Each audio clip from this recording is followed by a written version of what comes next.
Hi Aries, welcome to Higher Source Tarot for your November 2023 tarot reading. This is a reading for all Aries, Sun, Moon, Rising, and Venus. We are going to have a tarot reading today with 3 different oracle cards just as complementary cards to draw the reading together. And before we begin, which we'll get started here in just a moment, I do want to welcome anyone who's new to the channel. Welcome to you. Glad you're here. I post new readings on Friday, then again on Monday. Fridays are always a general reading. Mondays are different every week. I've also added in a Wednesday money and career reading, which you'll see periodically. So if you don't mind hitting the like button, I sure do appreciate it, because then people will see this reading. But it'll also inform the YouTube algorithm to show you whenever there are readings posted. All right, let's begin. What advice do you have for Aries, Sun, Moon, Rising, and Venus? What does Aries need to know, please, for the best and highest good of all involved with Aries? Messages for Aries, please. Alrighty, we're going to do a detailed Celtic cross style reading today. But like I said, next Monday could be something entirely different. Current situation, you have the 10 of Cups. The immediate influence is the Hermit. In your subconscious, you have the Queen of Wands. In the distant past, you have the Wheel of Fortune. In the more recent past, you have the Ace of Wands. The energy coming towards you is the King of Cups. You're represented by the Two of Wands. You have the Ace of Pentacles as the person or situation you're attracting. 5 of Swords is in your hopes and fears. Well, hot damn, you have the Sun in the outcome. I'd say that looks good. Now, the bottom of the deck, these are clarifiers. If you feel like you've been stuck with something or even letting go of a situation, I do feel like they're telling you it's time to move forward here. But we are going to take a Moonology Manifestation Oracle card to drive the whole thing home here. Let's see here. What else does Aries need to know? Okay, so this will be one of the other clarifiers. You got, okay, full moon in Capricorn. All right, beautiful card.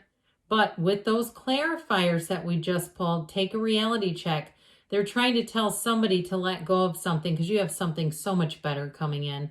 There is no point in trying to resurrect the past. If it's a relationship, if it's a job that's shifted, something has shifted. And I do feel like it's meant to grow, to be let go. I almost said let grow. There's something about it that's not evolving with you. And what I feel like the problem is, Aries, is if you try to hang on to it, it's actually going to hold you back. If it's a job or an area that you've outgrown, or again, a relationship that you were hoping would come back, I just feel like you have a new opportunity showing up, a new person, place, or thing. You have it here big time.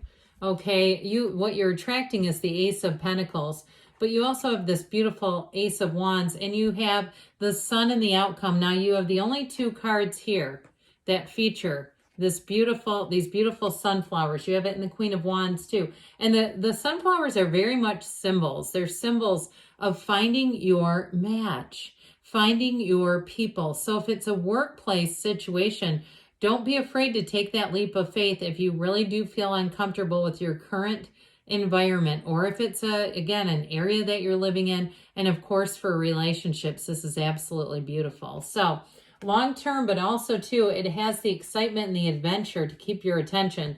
So you have here the 10 of Swords definitely says it's time to be done with something. But the 2 of Swords has you in a bit of a precarious situation, not seeing the way out of it.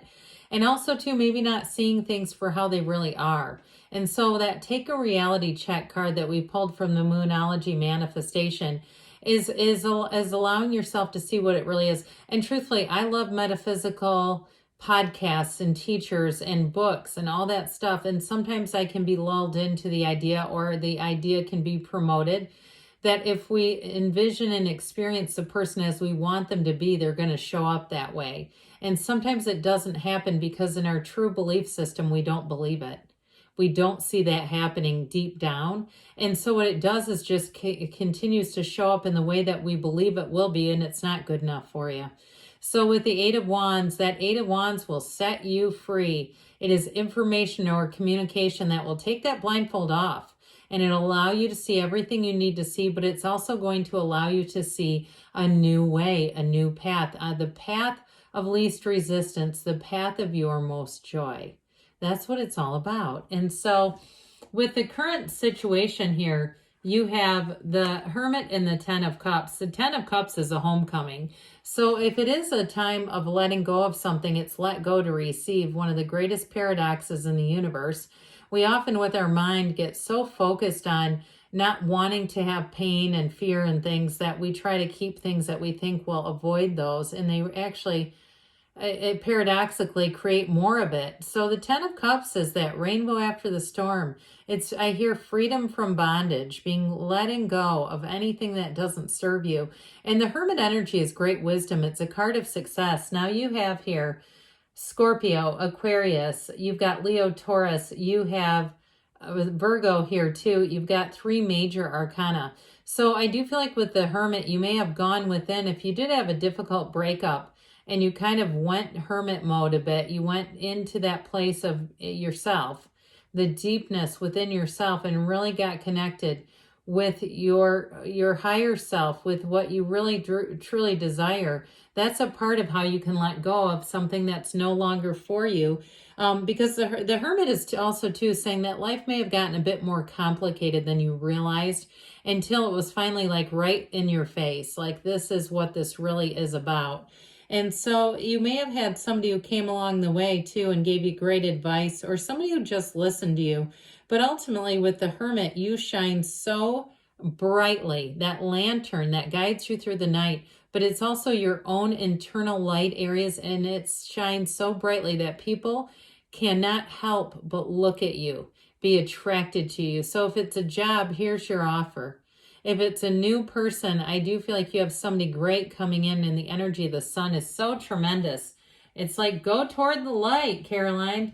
And in this case, it's a positive, right? And so with the Queen of Wands in your subconscious, you're attracting every single thing that your heart desires. Your subconscious is working with you big time here to say, what is it that you truly want? And I mentioned before, you're going to shine brightly. That indicates here too with the Queen of Wands, her gown, and that gold yellow gown is a symbol of your inner radiating beauty, your own light. And so with this, you're attracting great loyalty. I also feel like you're attracting a King of Cups in terms of a love relationship. You have something here that is a beautiful partnership, and it's somebody who's mature and ready for a relationship. They're ready for you, Aries. And so it's not somebody that you have to sculpt and meld and shape into who you want them to be. No. And especially if you were trying to manifest someone as you know they could be, what might be happening too is you're manifesting somebody new, because that person's qualities aren't changing. They're not morphing into who you want them to be. And so with this Queen of Wands, you've got somebody here that's so great. It's your point of attraction. It's also to gaining a better position in life in terms of money and career. She's upwardly mobile. So too, somebody may get a promotion, or if you get a new job offer, it will be a promotion. With that Ace of Pentacles, you got new doors opening. Now you've already set the stage with the Wheel of Fortune.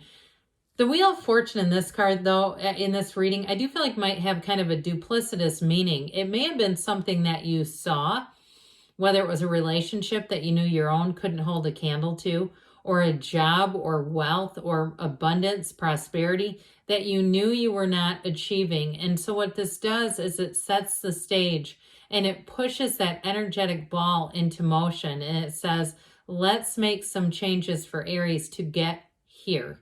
And so with the wheel, things are about to get busy again. It's where life picks up. It gets exciting. And you have, like I said, you've got an exciting energy anyway with this, but also too with this wheel. The wheel spins in your favor. It's an evolution that brings in a new phase that feels like magic. That's what this is like. It's standing in the sunlight of the spirit. And so as you move forward into this next phase, you're going to meet new people who are an absolute match for you. Friends, coworkers, neighbors, a love interest, somebody who really makes you sparkle and spark. That spark is there.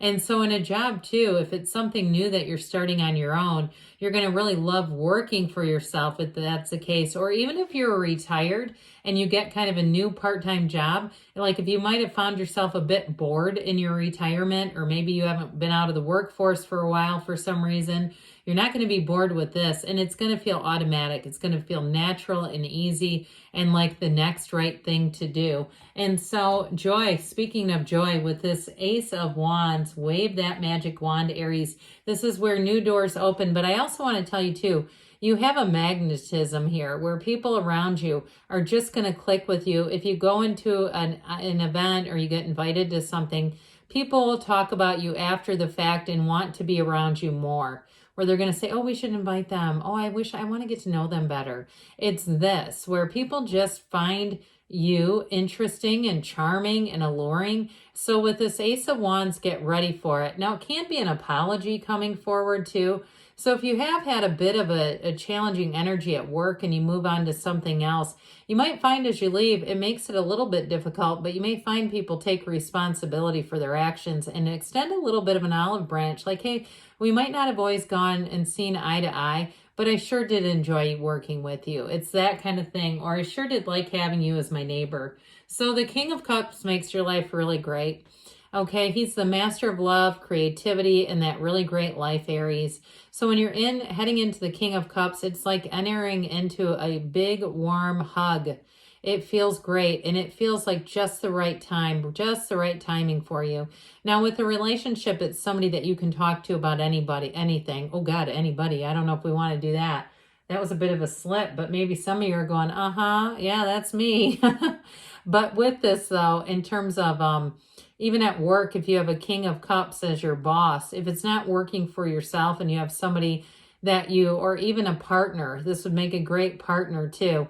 It's somebody, again, who's very much, they're flexible and they're easy to work with, but they do have a leadership quality. So again, it's someone you can talk to very, very easily. So with the King of Cups, get ready because you're going to be feeling the love in this. It's maturity, it's authenticity, it's all the right stuff. So you're the Two of Wands. That's what represents you in this reading. So with the Two of Wands energy, you're ready to take that leap of faith. I feel like our Two of Wands looks good in this color scheme, doesn't it? It's like he just blends right in. They're trying to tell you, though, it's time in a partnership, too. You're going to be making plans for the future. If you aren't living together, you may be talking about it sooner than later. It also, too, can be plans for going out and having a bit of a vacation, a road trip, something where you're just really looking forward to it. It's everything you're looking forward to, but it's also having those achievements. It's not just daydreaming, it's taking the action and doing it. So the Ace of Pentacles here, you've got a new cycle coming in that brings in money, but it also feels like luck. So get ready. Put your name in the, those drawings that you see at coffee shops and places where there's a little ball that says put your business card in or your name. Do it, because with this is where your number gets called. So get ready for that. But it's also a new chapter. So if you are moving or starting a new job, it's going to be very lucrative. If it's a move, though, you may find that when you eventually, if you bought a house, when you sell, it's going to be great. But I also feel like, too, somebody may have a bit of a flexible lease. So if it's a new car or it's even an apartment or something, I do feel like it's going to serve you where you get enough flexibility that you have long-term arrangements, but also to the option if you need it at some point to pivot a bit. So the Five of Swords shows up in your hopes and fears. I feel like this is almost a mental thing where you're kind of like slamming the door and bringing in things that you don't want anymore. It's like I feel like you're going to make yourself less accessible to people who just aren't a match for you. You've learned a lesson of some sort here, and that's part of life. That's why we're here. So the sun, bask in the glory here, Aries. It's victory, success. It is heaven on earth. And so you have a reason here. You're accomplishing things. I heard a reason for the season. It may even be into December that you're going to be feeling the effects of this card. They're all about peace, joy, contentment. It is one of those times where you are making gains. So the month of November looks fantastic, all right? But let's see now what the Fortune Oracle wants to tell you about money prospects. What else does Aries need to know about money?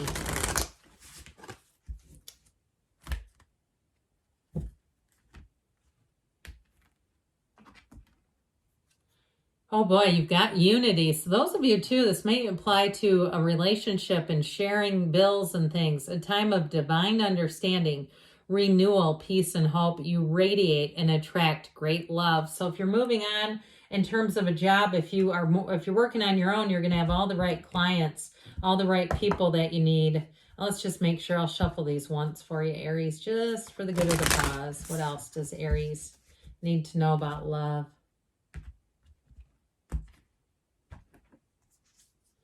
Romance, lavish the one you love with personal attention and affection. So I do feel like you have like we were talking about, a romance coming in that's got a lot of chemistry. Okay, great in the fall months as we get into winter where you can snuggle in a little bit.